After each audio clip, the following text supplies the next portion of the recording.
वाहिगुरु जी का खालसा वाहिगुरु जी की फतेह। जन्म साखी 10 गुरुओं की सूरज प्रकाश ग्रंथ।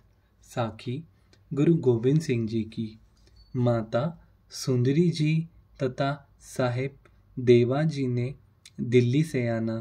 गुरु जी ने यहाँ तलवंडी ठहरने की जब माता जी को दिल्ली खबर की गई तो माता जी अपने सिख सेवकों को साथ लेकर तलवंडी आ गई। उस समय गुरुजी का दीवान लगा हुआ था। माता जी ने गुरुजी के चरणों पर माथा टेका तथा साहिबजादों से बड़ी माता जी की शहीदी तथा घर बाहर की बराबदी को याद करके उनकी आंखों में पानी बह निकला। गुरुजी ने धैर्य देकर कहा कि योद्धाओं की माताओं को शोक नहीं करना चाहिए। तुम्हारे पुत्र वीरगति को प्राप्त हुए हैं। फिर आप जी ने दीवान में बैठे सिखों की ओर उंगली करके वचन किया, इन पुत्रों के सिर पे वार दिए सुत चार, चार मुए तो क्या भय जीवत कई हजार। धन श्री गुरु गोबिंद सिंह जी महाराज। डल्ले की श्रद्धा। चौधरी डल्ला एक दिन गुरुजी तथा माताजी को सारे सिंगों सहित बड़े प्रेम से अपने घर भोजन कराने के लिए ले गया। गुरुजी को उसने एक सुंदर चौकी के ऊपर तथा माताजी को अपनी बहु बेटियों में बैठाकर तथा सिंगों को पंगत में बैठाकर बड़े प्रेम से अनेक प्रकार के भोजन चखाए। तदुपरांत गुरुजी को एक सुंदर घोड़ा, एक दुशाला तथा 100 रुपया माथा टेका।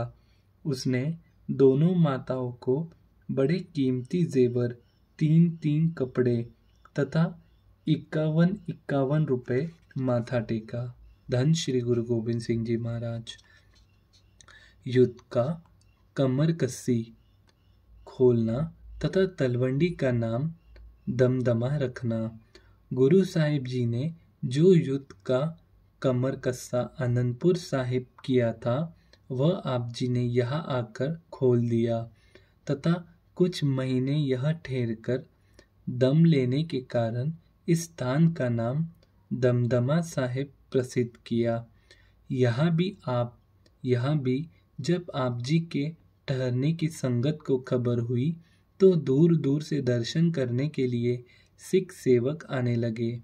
पहले पहर गुरुजी दीवान लगाकर संगत को अपने दर्शन उपदेश के द्वारा निहाल करते तथा तीसरे पहर सिंगों को साथ लेकर जंगल में शिकार खेलने जाते तथा जंगली जानवरों का शिकार करके उनकी मुक्ति करते। धन श्री गुरु गोबिंद सिंह जी महाराज। शारीरिक तैयारी तथा अरदास करके किसी काम पर जाने की आज्ञा।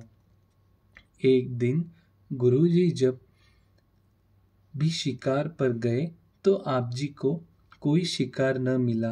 आप जी ने सिंगों को कहा कि आज किसी सिंह ने शिकार चढ़ने लगे सूचित होकर अरदास नहीं की, जिसलिए कोई शिकार हाथ नहीं आया। गुरुजी के वचन सुनकर एक सिख ने कहा, महाराज शिकार चढ़ते समय में जल्दी के कारण केसों को कंगा तथा अरदास नहीं कर सका। मेरे से यह भूल हो गई है।